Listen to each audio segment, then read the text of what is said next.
Maestro Quincy Jones.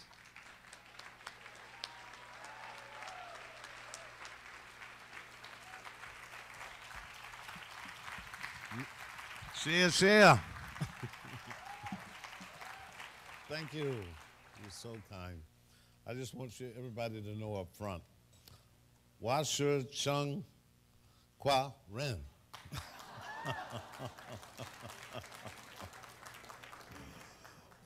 Share again. Thank you so much. We just got off the plane from New York. Well, I'll tell you about it later. But I feel like I've been up a week, but I wouldn't miss this for anything in the world. Thank you.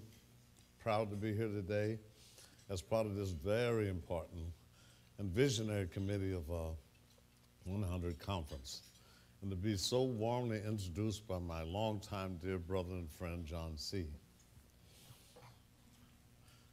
John has impacted my life and our lives as a pioneer of cable TV, high definition TV, fiber optics, and digital TV. He and his beautiful wife, Anna Missolino, from Italy, have so generously funded scientific research on Down syndrome. It's very important to all of us. We will always be there for you, John. And providing clinical care for families of children who have Down syndrome. They make a difference in the world, and we all honor them. I just celebrated my, can't believe it, 75th birthday.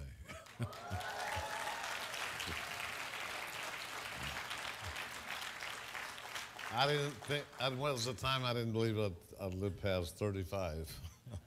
You know how musicians are.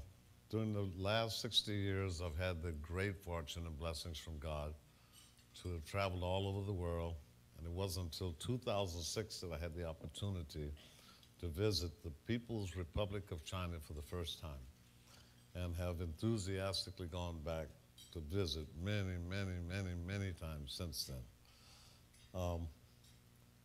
Just feeling and experiencing the mainland and its culture has inspired and enriched me beyond my wildest imagination. I remember when I walked into a hotel in Xi'an, it took me almost 40 minutes to stop looking because the aesthetics and beauty and proof of the culture was all over the ceiling, all over the walls and the floor. And I couldn't get out of the lobby for 40 minutes. I was so stunned and moved by the culture there.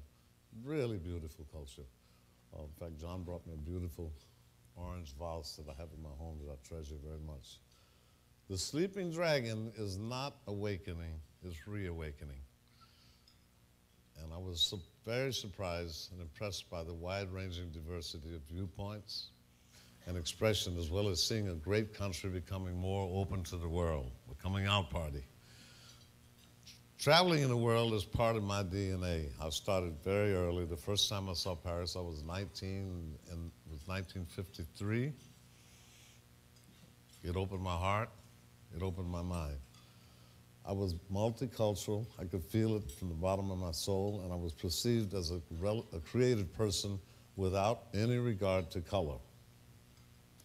It gave me hope, it gave me inspiration, because all I had known up until then was the one-dimensional conflict of just black and white in my own country, which I love very much.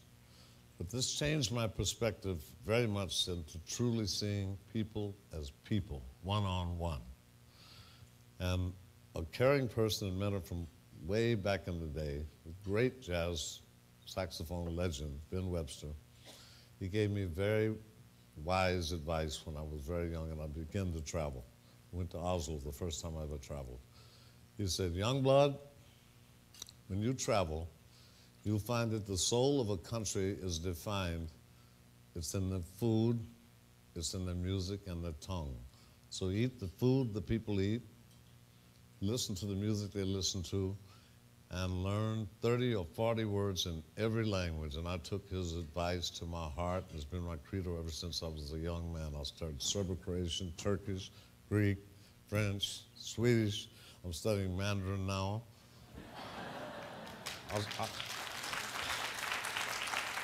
and I'm learning how to write Mandarin. I'll show you my teacher later.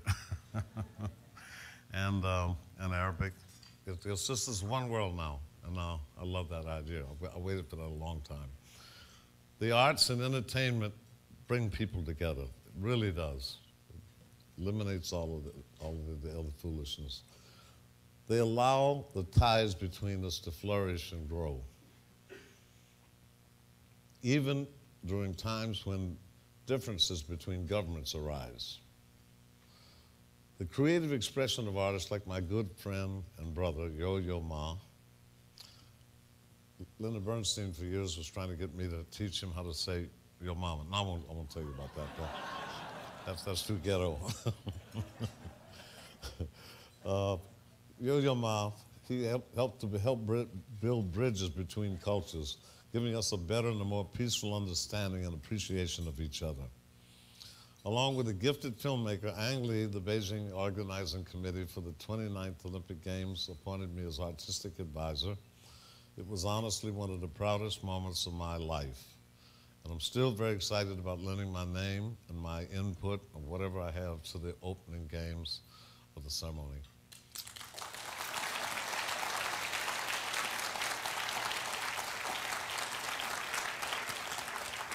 My teacher and girlfriend here is the #1 model in China. She volunteered to be my creative assistant. Well, what do you want from me, you know? She's teaching me how to read and write Mandarin, you know? It's beautiful. That's Kelly Leong. But seriously, I'm sure you know that China is at a very crucial crossroads right now. There are complex and polarizing issues surrounding the Olympics that affects and touches the entire world community and stirs up emotions and inflames passions. I'm talking, of course, about the situation in Tibet and in Darfur and today Zimbabwe. I don't think anyone would want the burden of Tibet and the Dalai Lama and Darfur on their lap, but China's leadership took on the challenge of the Beijing Olympics, knowing that the spotlight and the focus would be on them.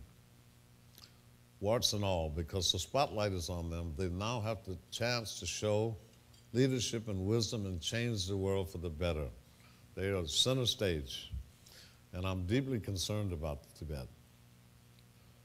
But on a human scale, in my own experiences on the African continent, Darfur is screaming out at all of us the loudest, because people are dying, babies are dying, and I have 7 children and 6 grandchildren. That hits me very hard, as it does all the people in this room. This is the 5th anniversary of the conflict in Darfur, and I can never get used to the idea that over 200,000 people have been killed or died of starvation, especially when half of them are children. Nobody can learn how to live with that and justify it on any basis. You can't rationalize it away, whatever the reason is. China is part of an international community of nations, all of whose responsibility is to stop the genocide in Darfur, as well as coming to the aid of over 2.5 million people who have been displaced and have left their homes. Whenever I see people anywhere in the world in need and suffering, especially children, I do whatever I can to help improve their lives and give them a chance at a future. To me, fame, celebrity, pygmy stretching, whatever you want to call it, it's like a currency.